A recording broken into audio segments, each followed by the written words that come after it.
Bon, ça, c'est une question vraiment très, très vaste, la question du couple. La question du couple aujourd'hui. Et moi, c'est une question que j'aimerais aborder à partir de la question de la famille.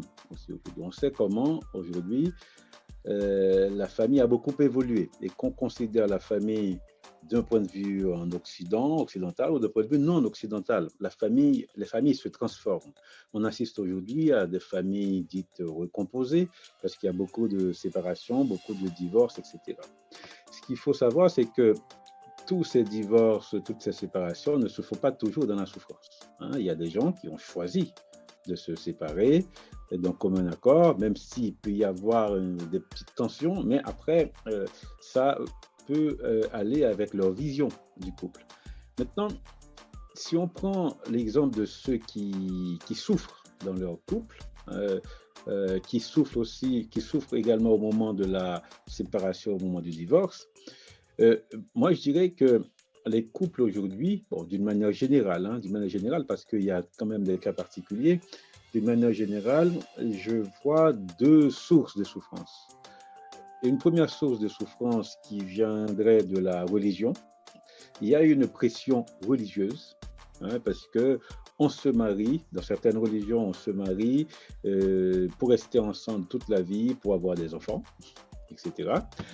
Et une autre source, c'est la pression sociale. La pression sociale qui dicte comment être en couple. On est censé être en couple. Mais on voit comment aujourd'hui tout cela vole en éclats parce qu'il y a en même temps que la famille se transforme, le couple aussi se transforme.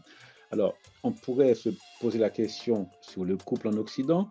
On pourrait aussi se poser la question sur le couple dans les sociétés africaines, par exemple, ou d'autres sociétés asiatiques qui n'ont pas forcément la même conception du couple. Et si on ajoute aujourd'hui la question des couples mixtes, eh bien là, on ouvre encore un autre débat, puisque dans les couples dits mixtes, il y a non seulement la question de deux personnes qui se rencontrent, mais aussi la question de deux univers culturels qui vont se rencontrer. Et ces univers culturels-là ne véhiculent pas les mêmes idées du couple, les mêmes attentes du couple. Là, c'est au niveau collectif. Et puis, on pourrait ajouter ce que chacun personnellement attend d'un couple. Et là, ça peut susciter un certain nombre de choses. Moi, je pense que euh, toutes les tensions aussi dans le couple viennent aussi de là. Et aujourd'hui en Occident, on assiste par exemple à un certain nombre de configurations. On parle de polyamour, par exemple, des gens qui disent, mais voilà, on peut avoir plusieurs partenaires. Donc pour moi, ça s'inscrit dans une volonté de se défaire d'un certain nombre de schémas qui ont longtemps fonctionné et qui se sont révélés source de souffrance. Ça ne veut pas dire que ça n'existe pas encore, ça existe encore, mais il y a beaucoup de personnes qui ne s'y retrouvent pas.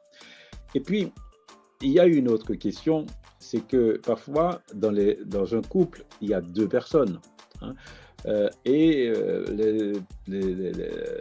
personnes peuvent ne pas avoir la même vision, la même attente, le même objectif dans le couple. Il y a des gens qui se mettent ensemble pour avoir des enfants. Donc, ils vont devenir des parents. Il y en a qui se mettent ensemble parce qu'ils s'aiment, parce qu'il y a la question de l'affection qui se pose. Ils s'aiment, c'est le sentiment sur les sentiments qui, qui prévalent. Et il y en a d'autres aussi qui se mettent ensemble juste pour être bien, pour ne pas être seuls, qui veulent développer une relation amicale, etc. Donc, tout ça, ce sont des questions qu'il faut prendre en compte. Et ces motivations-là, ces objectifs-là peuvent évoluer, pardon, tout au long du couple, tout au long de la durée de vie du couple, parce que parfois on peut avoir tel objectif au début et puis après c'est pas du tout la même chose.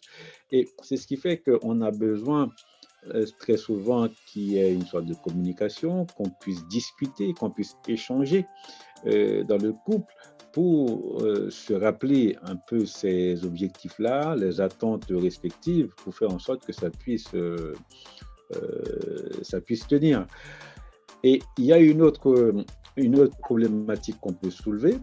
Par exemple, si on prend des couples qui ont vécu dans un univers culturel donné, par exemple, dans certains contexte culturel africain. Bon, je dis africain, c'est large parce qu'il y a 50 000 pays en Afrique et ce n'est pas les mêmes idées qui sont véhiculées. Donc, si on prend un couple qui a baigné dans un univers culturel, qui a une certaine idée du couple, et ce couple a migré vers un autre univers culturel, forcément, il peut y avoir un certain nombre de petites tensions qui vont se révéler, puisque non seulement chacun doit s'adapter à ce nouvel univers culturel, mais le couple aussi doit s'adapter.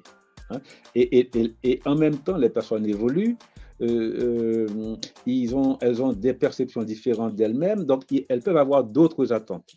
Vous voyez? Donc là, bien entendu, un certain nombre de choses qu'on voit qui se condensent dans le couple comme étant des problèmes de couple ne sont pas en réalité des problèmes de couple, à proprement parler. Hein. Donc ça peut venir d'ailleurs et se cristalliser au sein du couple. Donc ça nous amène à la question de communiquer, comment on essaie de communiquer sur ses ressentis, sur nos attentes respectives au sein d'un couple. Voilà, c'est une question, là c'est les premiers éléments un peu pour poser un peu la complexité de ce problème.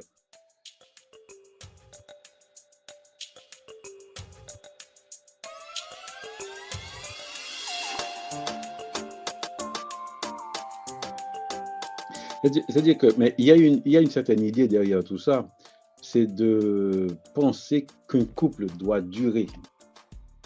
Et ça, c'est qu'une vision des choses.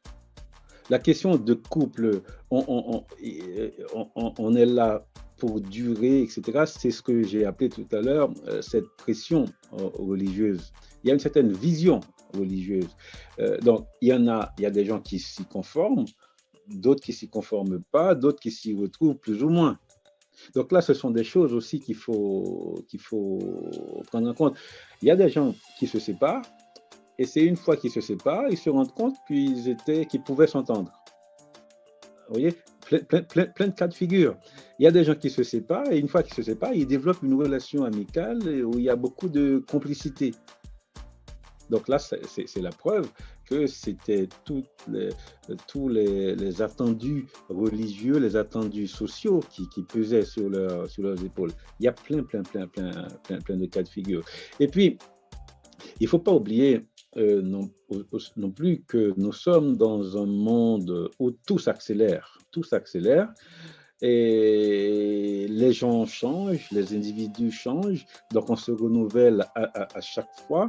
On a une vision de soi, une vision du monde, une vision de l'autre. Ce sont des choses qui évoluent, qui peuvent faire en sorte que les idées qu'on pouvait avoir personnellement ou collectivement du couple, ça ne tient plus. La question vient, est-ce qu'on peut en parler ou pas? Parce que parfois, on aimerait que ce soit l'autre qui l'anticipe, qui imagine ce qu'on vit, ce qu'on ressent. Alors, c'est vrai qu'il faut toujours laisser une petite part de mystère